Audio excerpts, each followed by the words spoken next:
This is Juliana Kenny at the Telecom Exchange in New York. I'm joined by Len Bosack, CEO and founder of XKL. Thanks for joining me today. Happy to be here. So how have you found the show so far today? What's been new going on? It's interesting. We just had a CEO roundtable.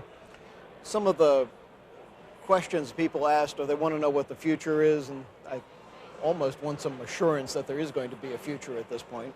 Well, sure, there's going to be one. Our equipment gives mid-sized carriers and enterprises interesting access into the fiber world. We can provide an evolution of their network in that it's comfortable for people who run switches and routers, but a revolution in economics.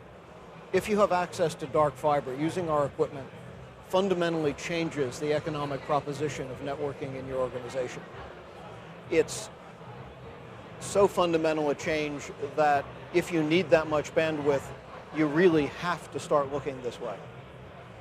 So, questions about the future notwithstanding, there'll be one.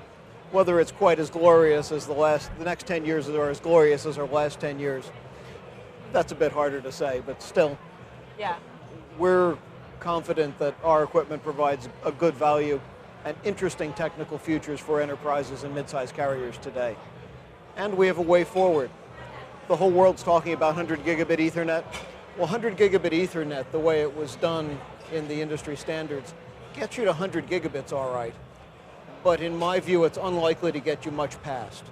Whereas the work we're doing in our research programs is explicitly aimed to go much faster. And we're pretty sure that in time, we can give you a terabit per carrier. Regrettably today, the cost would be prohibitive, but in time, that should change. Okay. So what were some of the other topics discussed at the CEO roundtable? One of the biggest questions about dark fiber is access. There's some pretty widely cited studies where about 30% of businesses on average actually have access to dark fiber with a reasonable price. In other words, they don't actually have to start building 10 miles of trench or something of that sort. You don't know whether to call that optimistic or pessimistic. Our experience is that you do end up digging a trench across your parking lot, but not too much further. Now, perhaps all of our customers are enormously self-selected, but I don't think that's quite true. We did have one instance where a customer went some distance on lease space on telephone poles, but that worked for them. That was not horribly expensive. It's proved reliable. And so the question of access, I'm a little more optimistic about than the study cited. One other question was access to cell site towers. As you may be aware, one of the problems with the so-called LTE or fourth generation cell phone networks is that the current cell providers are not prepared to haul that much data from the cell sites. So those networks have to be rebuilt. And if your cell site doesn't have fiber access, you really are in trouble, basically. You're going to have to get fiber there. And that's a question about nationwide. It looks like it's still only about 30% of the cell sites really have access. And that doesn't matter whether you're in an urban area or not, a little better in an urban area. So building the LTE networks to their potential, where people can drive down, where you can drive Interstate 80 from New York to San Francisco and stream your video, I wouldn't expect that to happen next year.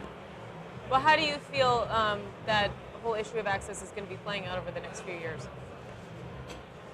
It's physically a problem. We have been living to a certain extent off the irrational exuberance of the party like it's 1999 internet bubble.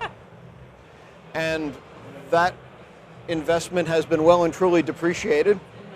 And now people are starting to realize they need to actually put fiber in the ground. It's not happening much yet.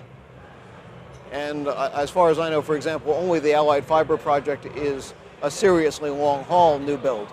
But increments in metro areas, more use of existing and some new in metro areas, that will have to expand, and that will help the access problem significantly.